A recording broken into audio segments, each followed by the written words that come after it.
I think you can get started. Folks, I just wanted to introduce my colleagues from Emory Decatur Hospital, Rose Horton, who's the Specialty Director of Women's and Infant Services, and Michelle Pratt, who is the Director of Education in Women's and Infant Services. And I am so proud to introduce them to you all and have them share their wonderful work. So y'all can begin.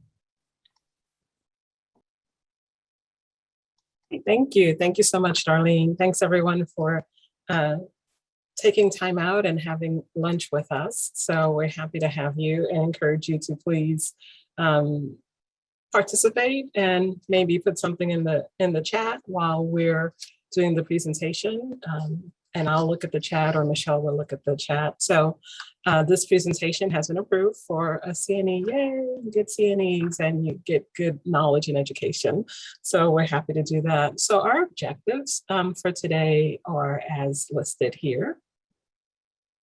We're going to discuss the process of implementing a disparity dashboard. Really, we're going to share our story with you, identify facilitators and barriers for the successful implementation, and then finally to provide examples of quality improvement initiatives implemented based on perinatal disparity dashboard. So that's what we're going to do today.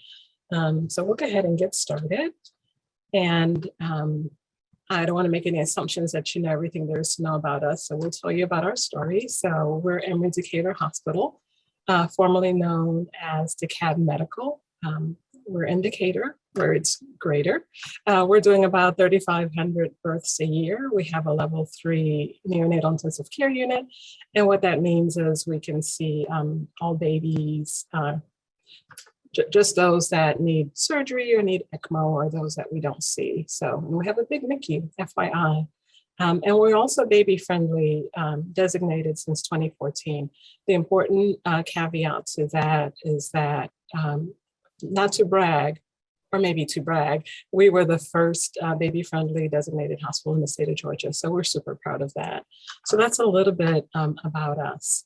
And let me share some more details. So this is our patient population. And why is this important? Because we want to be really good community partners, and we want to know as much as there is to know about our patients. So about 67% of our patients are Black. We have 5% Hispanic, 13% are white, 4% other, and 11% Asian. And again, since you may not know everything there is to know about us, let me share information about our service line and our staff who care for these patients. So we're about 59% Black, 4% Hispanic, 27% white, 4% others, 6% Asian. As we do this presentation, Michelle and I, we call this our journey towards equity. Why is this important? This information is super important as we have the conversation about equity, because representation matters. It really has an impact on our patients to see that they're being cared for by people who look like them. So this is a little bit about us. So we're going to start and chat about building the culture, right? For us to have any meaningful change, it starts with culture, changing the culture. And we know that that takes several years. So we've been on this journey for a little bit. In 2011, I was privileged to get this book delivered to my office from Amnesty International. I got it in 2011. I remember it was wrapped in plastic and it came. I'm like, oh, where did this come from? Because I know I didn't order it. But here's the title, Deadly Delivery, the Maternal Health Care Crisis. I got it in 2011, but you'll see the forward is 2005. So this is a pretty old, fairly old book. I love what Lee Jong-wook says in the preface. And whenever I talk about maternal morbidity and mortality, I love to reference it. He says that mothers, the newborn, and children represent the well-being of a society and its potential future. Their healthcare needs cannot be left unmet without harming the whole of society. I love, love, love that statement so much. It resonates with me. And I think we need to say it more often, say it louder, for the people in the back rows, because I do think that the voices of women in our current society is being suppressed. We're not seen as the bellwether of society as much. So I really love this quote. But I remember when I got this book and I opened it up, it was the first time that I read about maternal morbidity and mortality in the patient's voice and in the family's voice. And I remember reading, and it was written like stories. I remember reading these stories and crying because I couldn't believe the level of disrespect and of women feeling like they're not being listened to, they're not being heard, they're not being believed, and of women losing their lives while having a baby. That seemed so foreign to me, and I was horrified by what I learned. I know it wasn't happening at the organization I was working at, but I wondered, is this really a thing? Is this happening everywhere? And unfortunately, as you'll see by the pictures that we have here, it is happening. It's happening in so many places. So this from ProPublica, they said nothing protects Black women from dying in pregnancy and childbirth. And what is important to note, these are just some of the faces. So Shalone Irving, Kira Dixon Johnson, Darlene Dominguez Hicks, Nicole Thea. It's important to say the names of people who have lost their lives. And here we go. Thank you, my driver. It's important to say the names of people who have lost their lives, right? Because this is how we really have the kind of change that we need by honoring these folks. And what is important to note is that most of these people listed here, highly educated. Shalone Irving, she had 2 PhDs. She was working at CDC.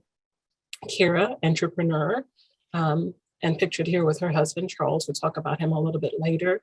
So regardless of education, regardless of income, regardless of your zip code, regardless of anything, by virtue of the color of your skin, if you look like me, you are at risk.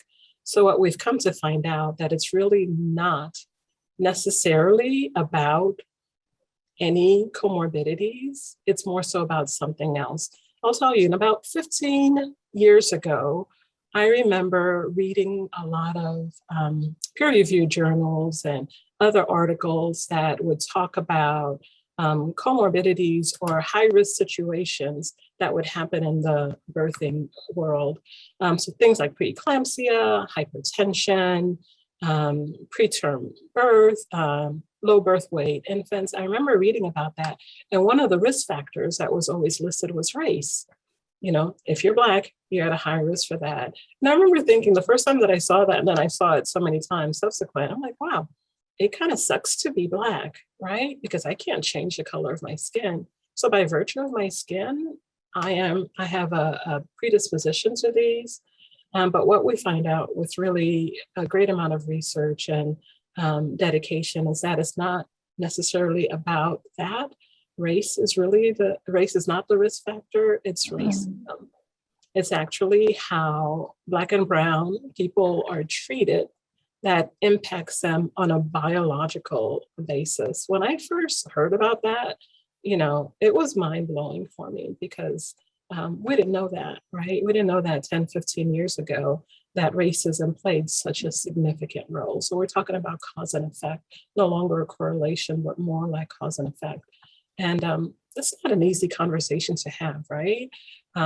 It definitely takes some intestinal fortitude to say, listen, racism is actually impacting the maternal morbidity and mortality crisis. And we need to have these conversations about how do we mitigate that so that everyone recovers. Dr. Fleta Mass Jackson, who is here in Atlanta and faculty at Morehouse, she has done a lot of research about the concept of weathering. Weathering is the biological impact on our bodies that's caused by racism that makes us at a higher risk for these events that happen that could be life-threatening and life-altering. So if you haven't had a chance to read about weathering, it's really important to read about that. So we're going to go ahead and continue. In 2017, those of you who have been part of the former DeKalb, you'll know in 2017 that I coined the hashtag not on my watch. I remember when I revealed it in LDI to the whole team. And I remember saying, I want my hashtag to go viral, even if going viral means it's just viral within the organization. It went a little bit viral. I was super proud of that. But more so than the hashtag going viral, it was the premise of the hashtag that I wanted to go viral. The hashtag created by a nurse for nurses. There's about 4.2 million nurses working in the United States. About 350,000 are working with the birthing community. I wanted all the nurses to rally behind me and say, not on my watch. And what that premise means, this is a conversation we have with our patients. What that premise is, we would sit, be at eye level. We're just reminded it only takes 2 minutes to connect with your patients. We'll be at eye level, and we would say, in the time that I'm caring for you, I am committed to treating you with dignity and respect. I'm committed to listening to you and believing you. I'm committed to caring for you in an evidence-based manner. I see you.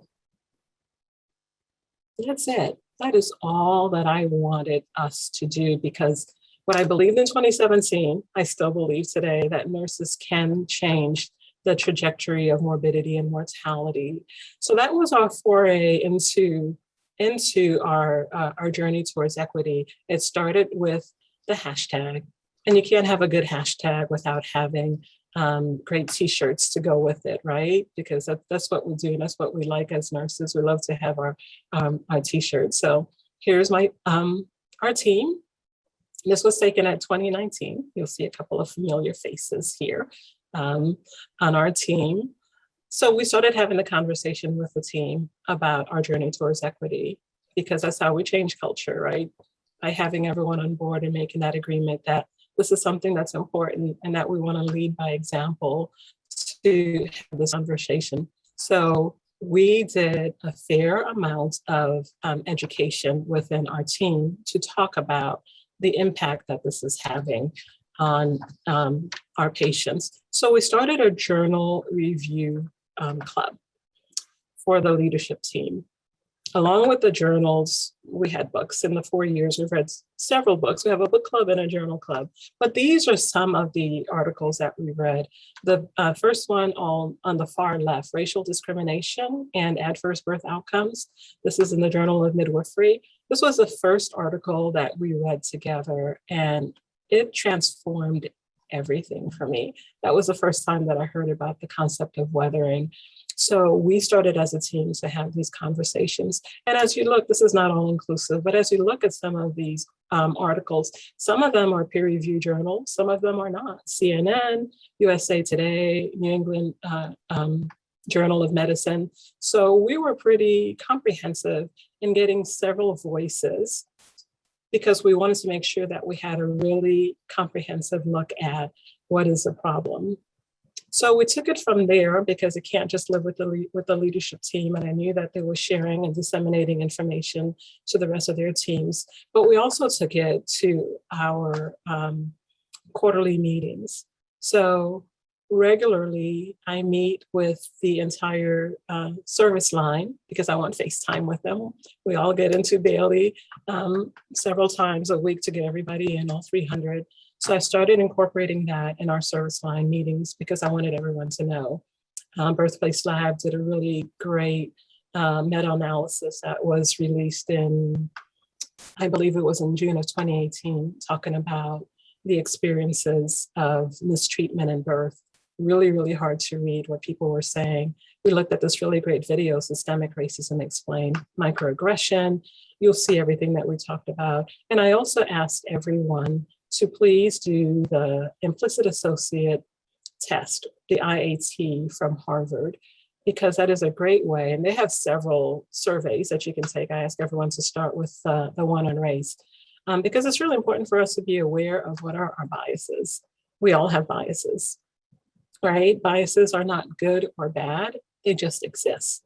What's really super important for us to be aware of is know that we have the bias and be able to recognize it when it shows up. So we ask everyone to do that, and that continued our journey towards equity. And then we were so privileged because we have yearly conferences, perinatal conferences. We thought, let's take it to a broader scale and share more. So in 2017, don't ask me how, but we were so fortunate to get Dr. Kamara Jones to be one of our speakers. If you don't know her, Google her and you can see how important she is. And then you can say, well, how did they get her? Probably because we're special. But she came and she spoke at our conference and she was phenomenal. She was phenomenal. In 2018, we got Deborah Bingham, who is the CEO and founder of the Institute of Perinatal Quality Improvement. She spoke for us about the Speak Up program, which has like exploded since 2018. In 2019, we were super privileged to have Dr. Zakiba Henderson. She was with the CDC at the time, who talked about process improvement through the lens of equity.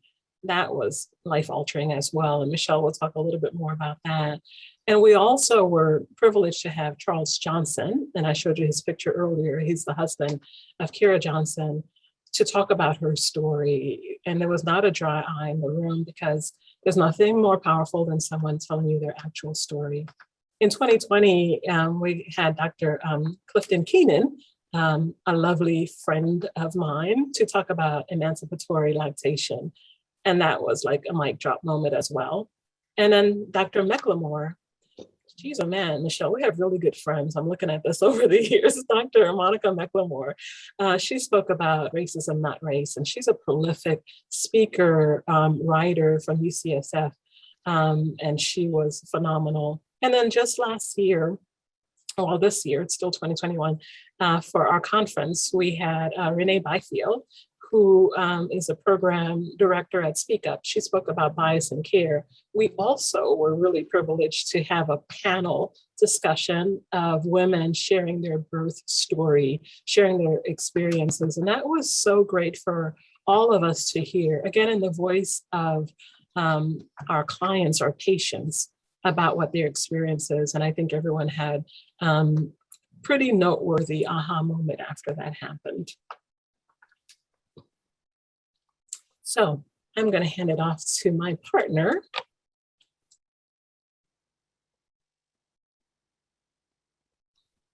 All right, thank you, Rose. I just want to share, Rose set it up beautifully for how we kind of set the stage for this journey and where we got to looking at actual data. And I'd like to say that it was all intentional, that we really like masterminded this from the beginning. But since we're all friends here, I can tell you that we were kind of building the bus as we were driving it. But I think the really important thing is looking back now, I can definitely say that the amount of time we spent talking about these issues, the kind of slow and steady way that we rolled things out and developed has really been integral to our ability to continue to move forward.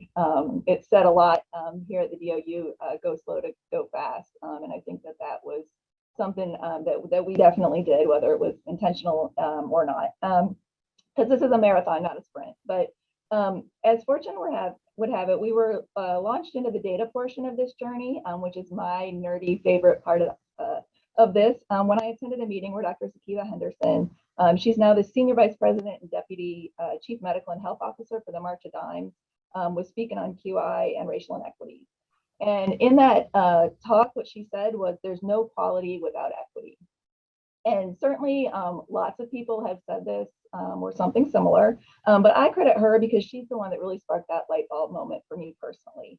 And if you haven't heard this before, basically the crux of the statement is that you can't do quality improvement. You can't purport to have quality outcomes unless you're sure that your interventions are impacting people equitably. And how do you know if your interventions are impacting people equitably? You have to stratify your outcomes data, in this case, by race. So move forward with some data. So exclusive breastfeeding rate, for those that don't know, is a Joint Commission perinatal core measure.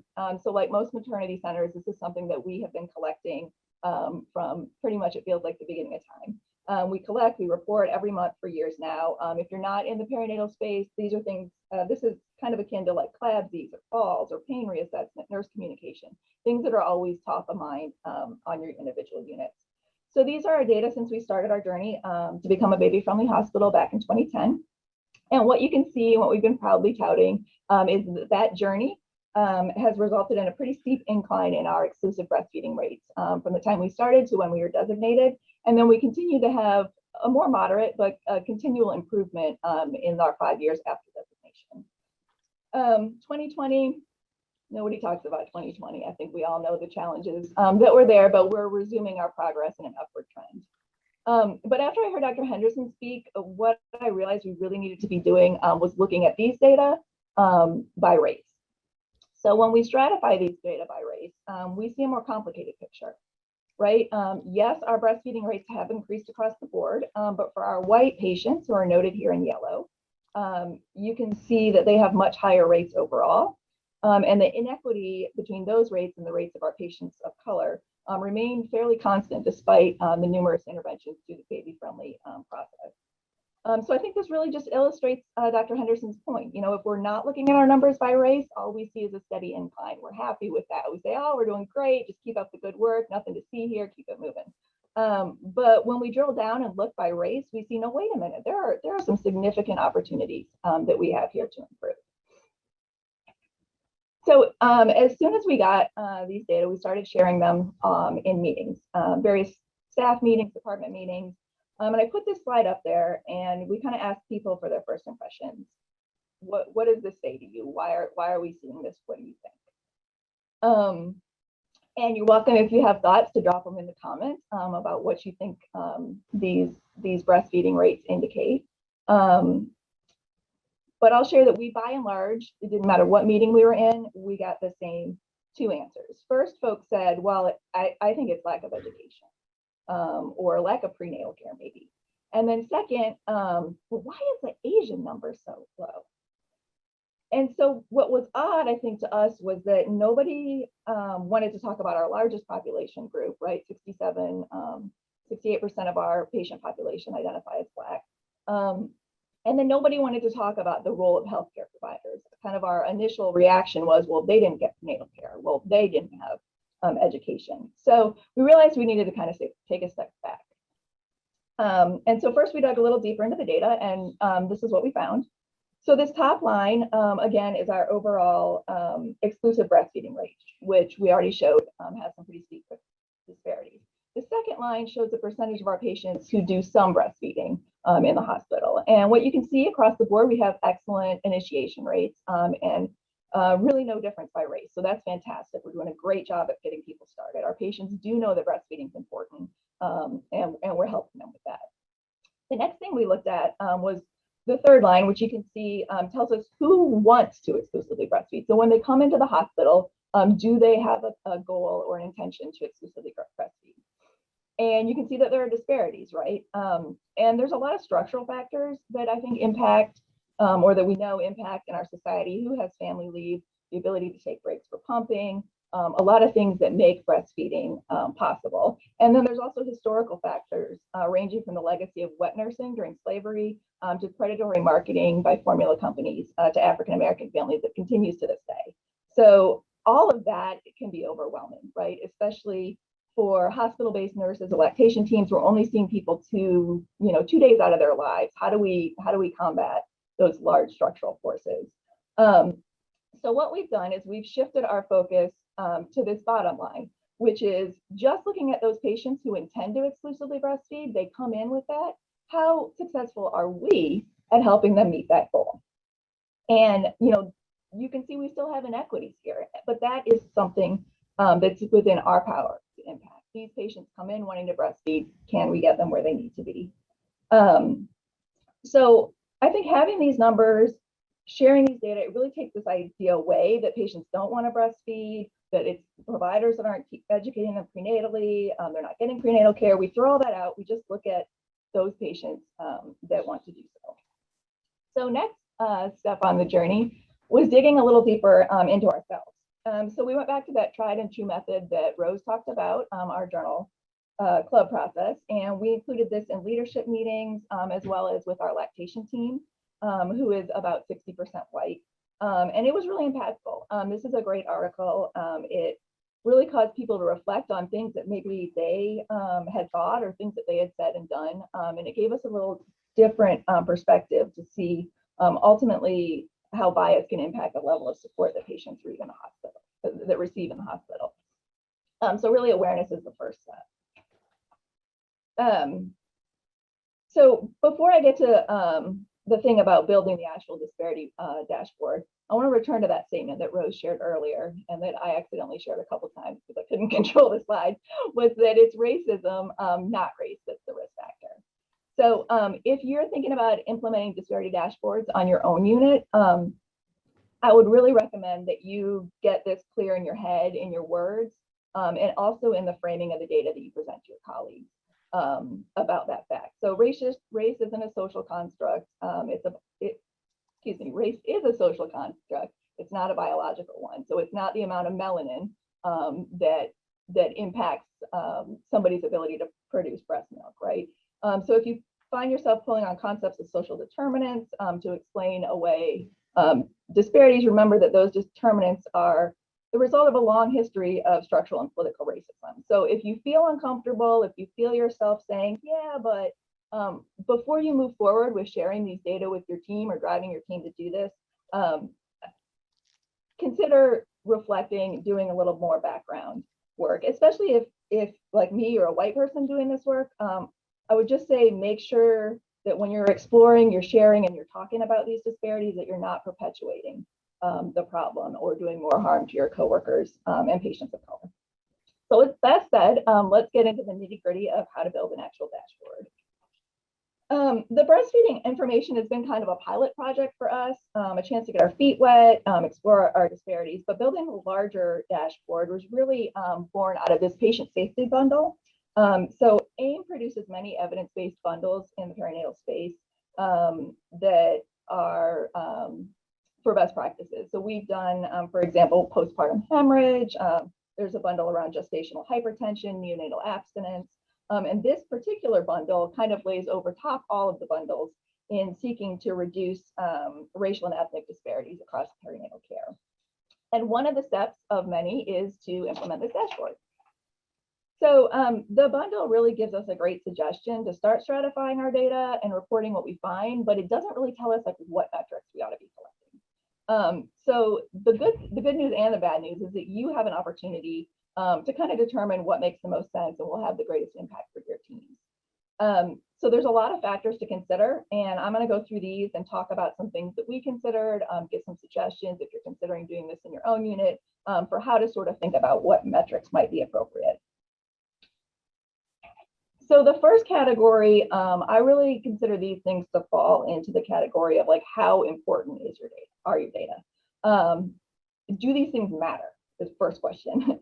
So first, your value to your stakeholders. You want to choose metrics that are meaningful to the hospital and also to the community, to your leadership.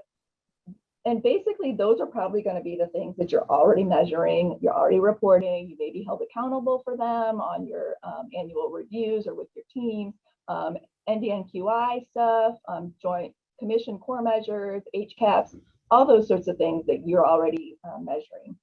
My basic philosophy is if it's important enough for us to measure at this level, for us to report it on a quality report card, on a balanced scorecard, anything like that, then it's really important enough for us to make sure that we're doing it accurately.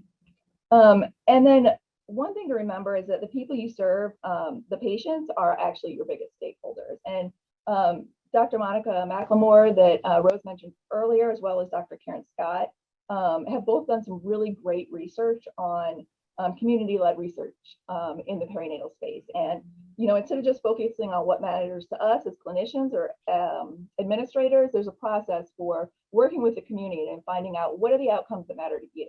What are the things that impact you, and then focusing those on your dashboard as well.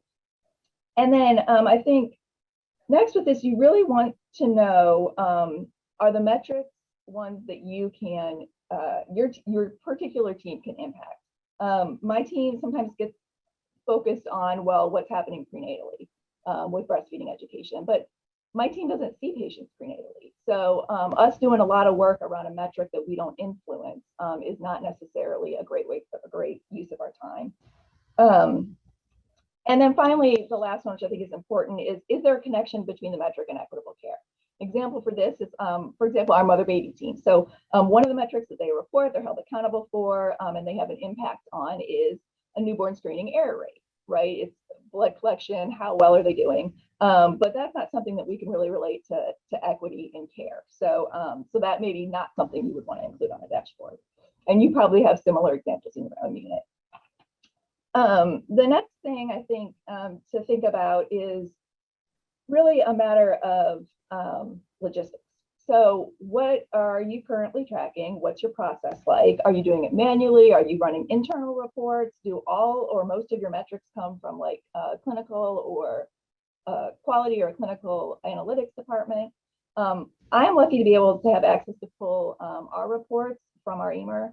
And our clinical informatics team was really great in the beginning about adding the field of race to our reports that we were currently gathering. So that's been perfect for us. If you're doing manual audits of any sort, I would say go ahead and start adding race to any collection tool that you have. You can figure out what to do with the data later, but if that's on your collection tool, that's really half the battle. Going back after the fact and trying to break down your aggregated numbers to figure out who was what, and that's going to be a big pain. But just start collecting it and see what trends emerge from that.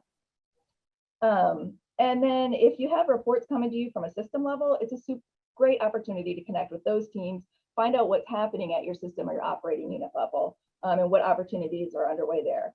For example, is there an opportunity to incorporate race and other factors into the state reporting system? What about Prescading patient experience scores? Are those things that we can see? And as you'll see later, we've had been able to run some reports and review Vizient data by race. So those are all, I think, opportunities for collaboration across the operating units and the system. And then finally, and just considering the validity of your data in general, I think the more you collect, the better. Not always, but usually. So we collect and report our data monthly, but if you have a more racially homogeneous population, you may need to report quarterly to be able to get large enough numbers to have kind of a meaningful look at things. For example, you saw earlier with our Hispanic and Asian populations are each less than about 10% of our overall population. So we see a lot more variability month to month in that information. But we're also reporting year-to-date numbers, and that gives us a little bit better ability to even things out. And then reporting internal equities is super important because I think it makes it real. Even within nursing, we still, I think as a whole, have a tendency to read things and think, yeah, but that's not us. Our patients are different. We're different. That's not happening here. That's happening at every single other hospital in a national trend, but not with us. And so reporting your internal numbers and then working to impact them is a noble goal, and it's important to change hearts and minds. But I also think when you have the opportunity to be able to contextualize things in terms of state, national rates in the literature, that's also helpful, because sometimes when you first get these numbers, it can be overwhelming and you can be like, oh my goodness, we're terrible. And to be able to contextualize that a little and realize that it's a national problem and that we can move forward to be leaders in this area is beneficial. All right, so finally, after all that, we have a dashboard. And this is the first iteration of our disparities dashboard. You can see here, this was for the fiscal year 21, and we had about 3,200 patients included overall. We included some maternal and neonatal outcomes, and these are just some very general measures, things that we typically would collect. Yours would represent whatever are important factors on your own units. So what do we do with the dashboard? We share it everywhere, like everywhere. In addition to sharing it in these meetings, we started breaking it down, as I mentioned, the importance of having things match with what the team has the ability to impact. And we shared individual metrics or portions thereof with our different teams. So here you can see one metric that we share with our mother-baby staff.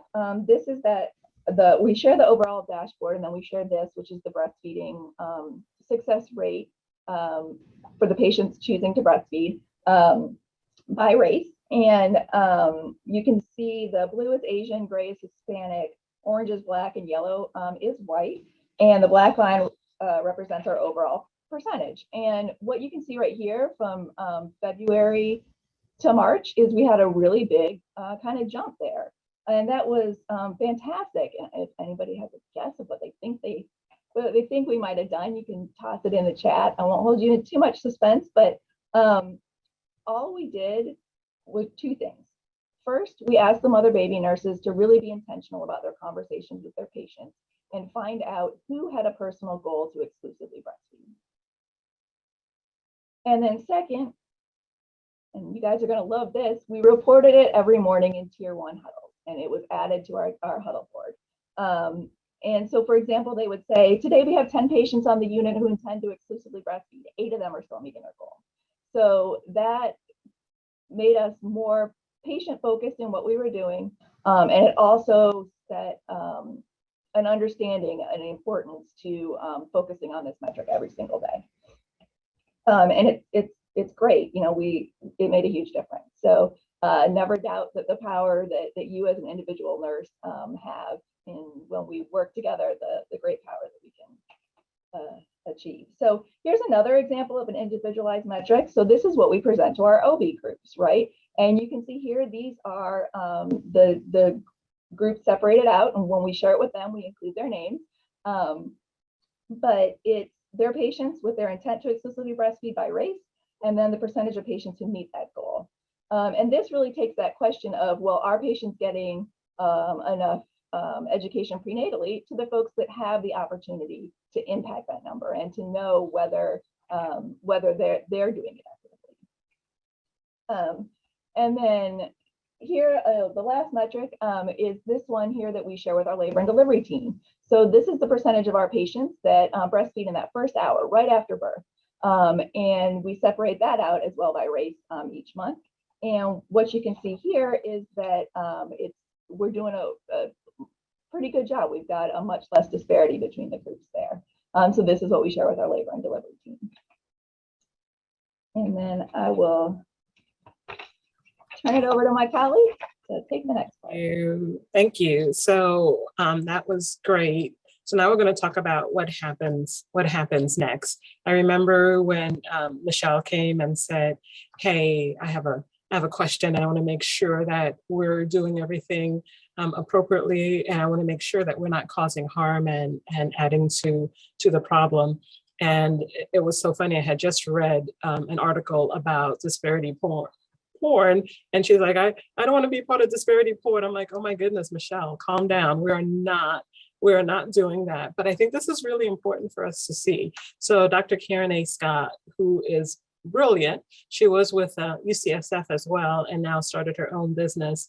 She is a researcher and an amazing advocate. She said, the emphasis on utilizing and disseminating perinatal disparity data as the call to action without a serious interrogation of the driving factors for disparate perinatal care, outcomes, and experiences, particularly within the hospital system and among Black mothers and birthing people, further perpetuates the structural racism and the mother blame narrative.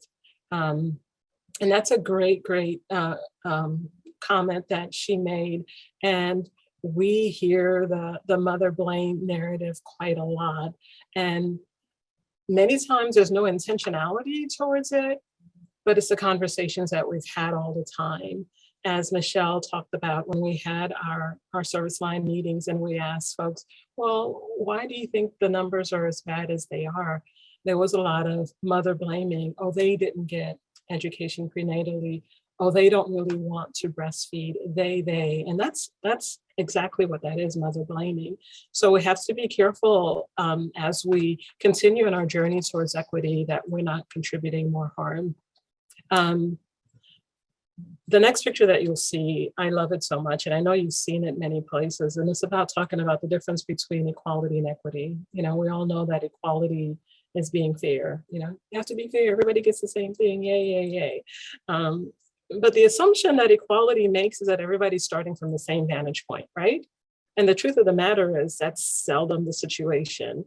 So as you look at this picture between equality and equity, yeah, it's fair that everybody gets one box, but does everybody benefit from it? Is everyone successful?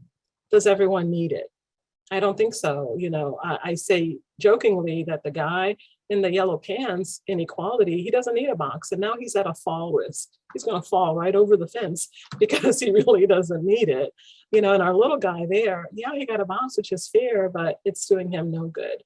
So equity, I like to define as doing what is best for everyone's success. So what does he need to be successful? He needs two of them. And I love this picture as well, because I think in the United States, we have lots of conversations and a lot of beliefs about scarcity. Even though we live in the richest nation and industrialized nations, we worry about scarcity. When the truth of the matter is, we live in a place of abundance. So as you look at this picture, and Deborah and the PQI team came up with this, if you look at the picture on the left, you'll see all of those boxes just chilling there. Nobody's using it, right? But in our scarcity mindset, we're like, no, we have to preserve this. We don't know when we're going to need it. If we give it away, what?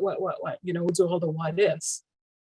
When we think about abundance, listen, we have it, let's give it, because when everybody has what they need to be successful, guess what? We all benefit. We all win. You know, as a healthcare system, as a state, as a nation, we all win. And that's what we need to do, is really transition our mindset from that of equality or fairness or scarcity to equity, making sure everybody has what they need to be successful. So as we continue in this conversation, I think one of the great learnings for us is we need to look at our own bias, interpersonal bias, as well as what are the systems and the structures that are lending itself to racism. Because unless we address with both of those, we don't make the changes that we need to make, because we do have structures and processes that predate us. There's a long list of them, you know, I'm not even going to go there. There's a long list. We have opportunities, and care and equity exists there. So we have to be really holistic in our approach to make sure that we're addressing both, again, so that we don't cause harm and so that we're really successful. I mentioned Monica McLemore to you earlier. Monica is a friend and a colleague, and I mentioned to you, she's a prolific writer. She's very active on Twitter and on LinkedIn. But one comment she's been making probably, I think it's been since 2019, this could all be different. She talks about, personally, she is the only tenured nursing faculty at UCSF. And she talks about the harm of being the only. And this is in their history. She is the first, right? And I think she got tenure in 2019. But she talks about how things could be different. This could all be different. That's her hashtag. This could all be different, and we will make it so. And I know that Michelle, myself, and I see my second Michelle here, and all of our leadership team, we're committed to making it different, right? We're committed to having an impact and to changing things. And the one way that we did this for our entire service line is we said, this is something that we can do for everyone. We round on all of our patients before discharge, and I know all of you do leader rounding as well.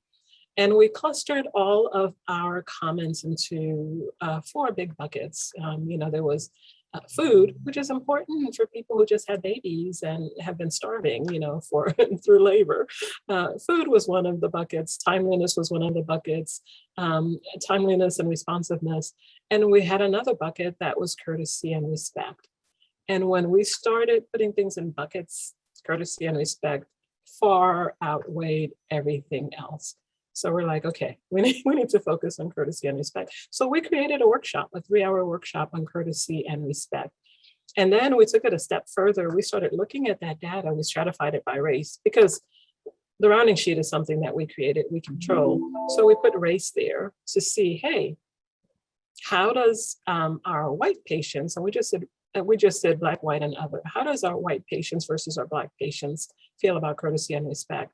And we were not surprised by the outcome, which is that our Black patients verbalize experience disrespectful and discourteous behavior more than anything else. So we created that. And so that was our fiscal year 1920 that we did respectful, equitable care. And then we said, well, what's the next step? in the conversation for our patients to make sure that we're person focused. So shared decision making was what we did. That was our fiscal year 2021 workshop, 3-hour workshop, because we want to make sure that we're amplifying the voices of our patients. We don't want to be disrespectful and irresponsible by assuming we know what's best for our patients. That's true disrespect. The best model is to put them in the center and allow them to be part of the decision making for them. So we did that. And for next year, we're going to be focusing on family-centered care, and especially focusing on fatherhood, because a lot of times we put the father, the partner, significant other in a place of that lacks importance, and we want to focus that. And we also want to focus on our unique families.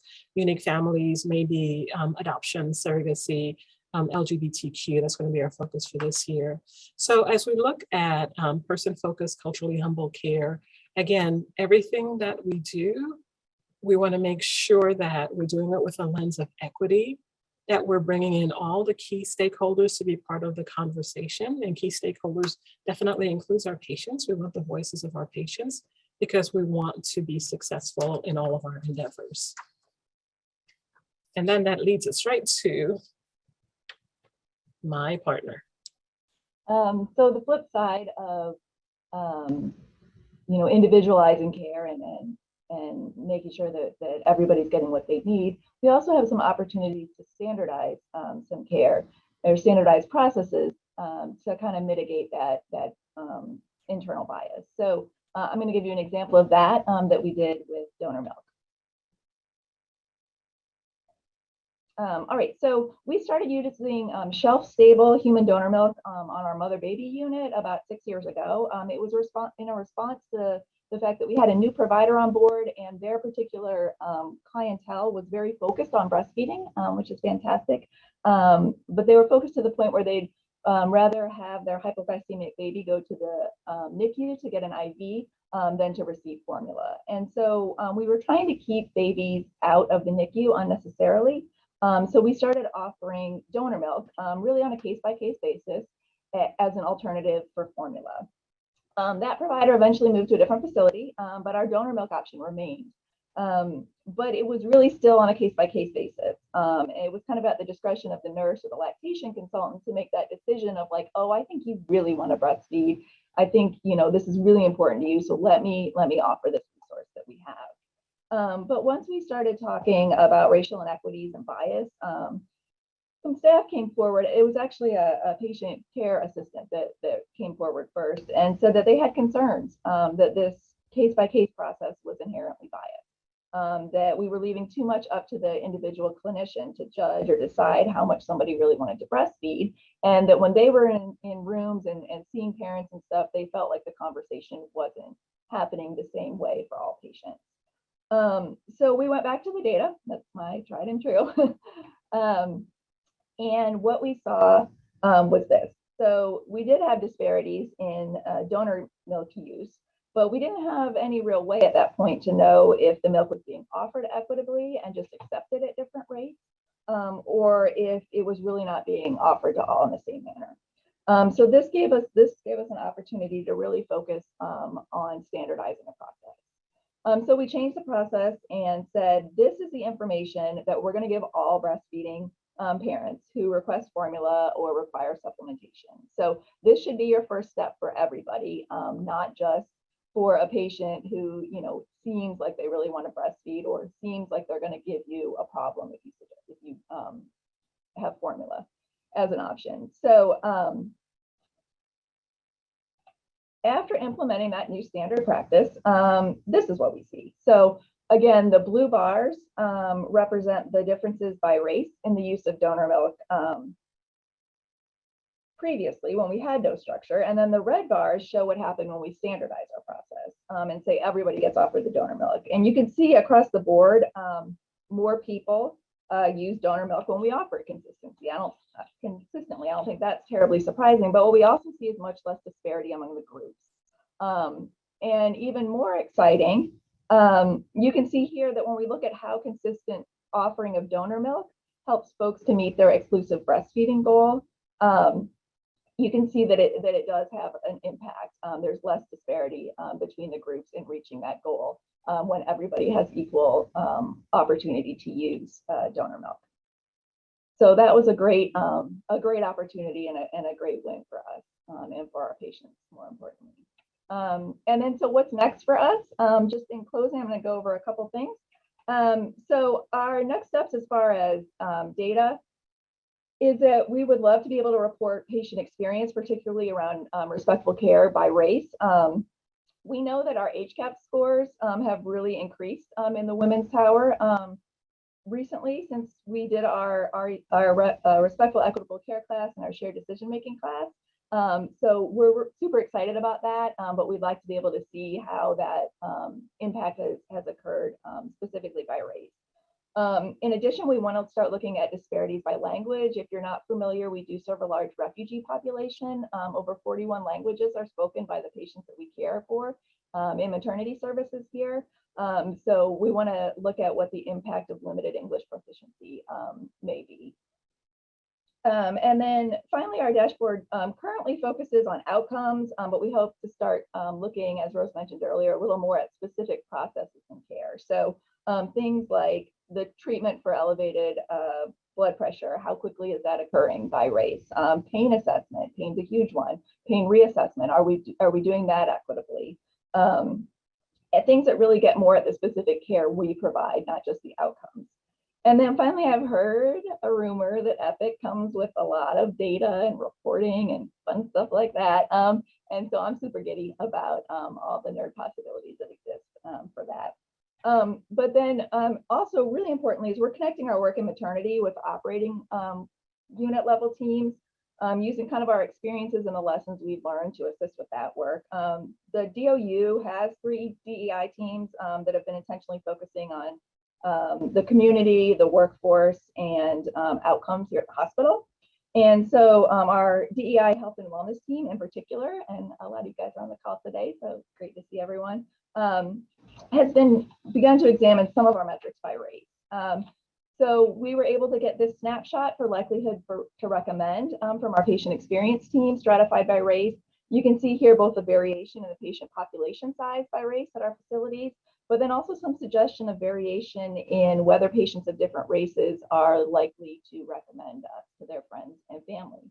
So those are some things to dig down and try to get to the why and understanding behind. Also, Dr. Frank Brown was able to get us some Vizient data for our 2 acute care hospitals stratified by race. And you can see here's the mortality index for the 2 hospitals. And the goal with this is to look for opportunities where those metrics are spread out and see if we can get them closer together, because the spread this way is indicating the disparity. And then here is the same thing, but for length of stay. So like with the maternity services, this is kind of the first iteration of our of a dashboard. It creates a foundation, it creates awareness, and just a starting place really to move forward into the same kind of targeted reporting, initiatives, and education that have proven successful for us in the maternity space. And then finally, back in maternity, we're not mindful, as Rose has mentioned, of the need to embed this equity work in everything that we do.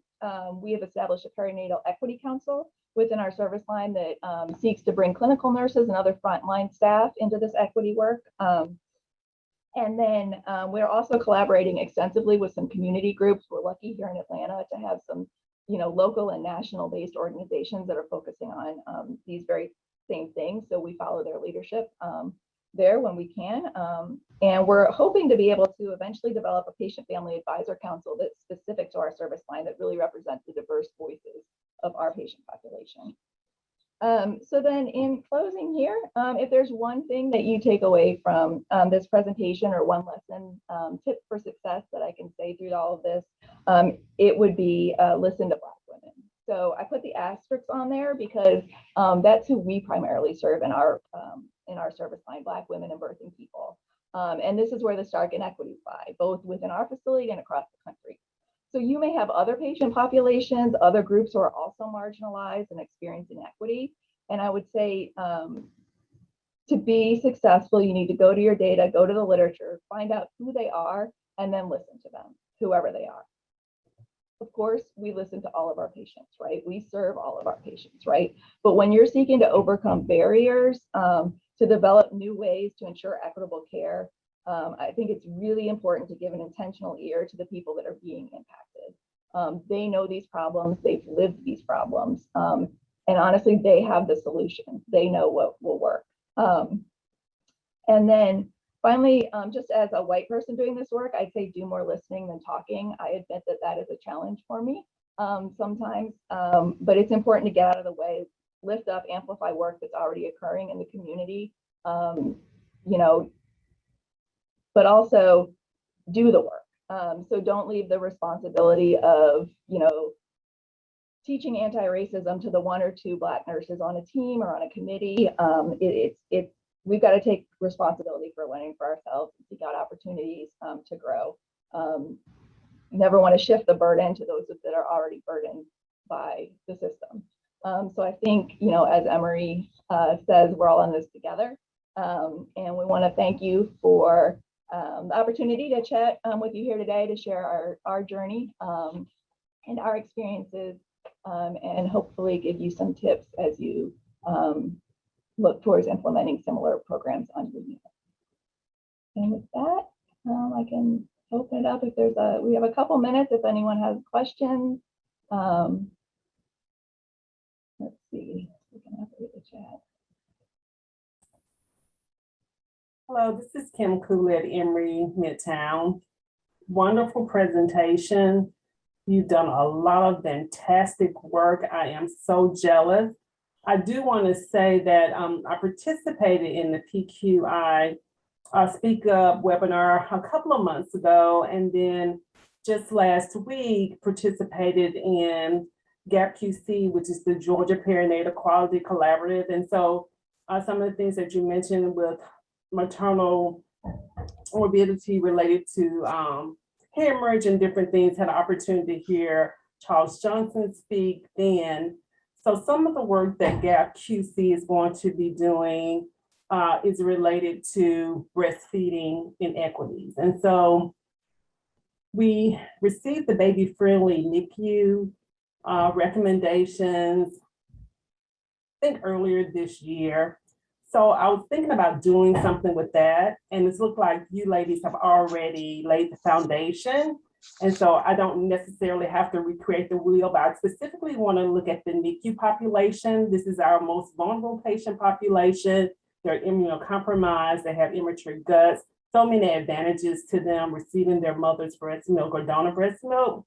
So if you don't mind, I would like to reach out to you and speak more about what you're doing. How can we collaborate as a system with this work?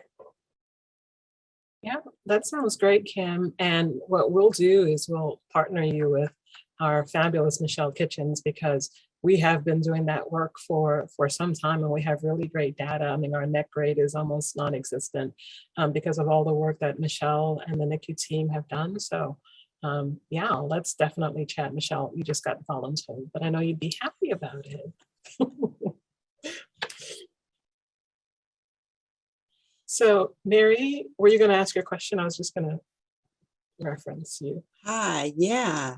There's been some great things in the chat. Just kudos to this presentation and all the work that you guys have been putting into this over the years. Very impressive. Thank you. And I appreciate our School of Nursing colleagues, because there's some opportunities perhaps for us to do some collaborative research in this space. And I think you guys at Emory Decatur are certainly leading in this space.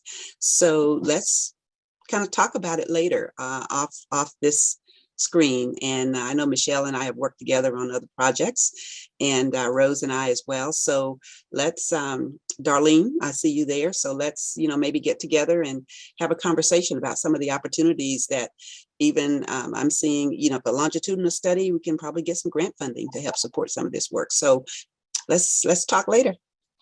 That sounds great. And it's so funny, from your lips to God's ear, because just this morning, Michelle and I were talking about exactly that. Michelle, do you want to take it over? Or No, go ahead. I was just gonna say, I know it was perfect. She's like, okay, we have all this data. What are we going to do with all this data? You know, so we're talking who would be the best person to collaborate with. And of course, we love our community. It's like, oh, well, let's start with Rose. Rose is reaching our sisters everywhere. Dr. Kimmery Buggs is the executive director. But we talked about exactly that. We could get, you know, grant funding, and we talked about other partners who are grant writers. So yeah, we'd love to chat about that. But just this morning, we talked about exactly that, Dr. Gillette. So great. Affirmation. timing. I know we're running out of time, but if I could just say very quickly, thank you guys so much for this presentation. I've been writing like a ton of notes, and the foundation you have for with the equity dashboard and how that can be utilized for other service lines and utilizing our Vizient data. And I'm also too with bated breath waiting for EPIC, because I understand, especially when it gets to the social determinants of health, it will help us to, in a more nimble way, to be able to connect to those. So I'm wondering how we can make sure that in all of our entities, we are tapping into that. So I'll reach out to get more information, but this is amazing. So thank you so much. You. All right, thanks, everyone. I'm going to turn it back over to Darlene. Rose and Michelle, just amazing. You're just relentless champions for women's and infants equity, and just so proud of you. There were a number of folks who wanted to reach out and partner you, and I know we're out of time, so I took notes. So what I'll do is I'll just type up the names of the folks in chat who asked to partner with you, and I'll send it to you and Michelle. Okay. Yep, that sounds great. I'm glad my boss is on the line. All these people want to partner with me, and we're going to have to clone. We're going to have to clone us. we're delighted. We're happy. That would be great. That would be great. Again, thank you for a wonderful presentation and for all of your hard work, and thank you all for joining us today.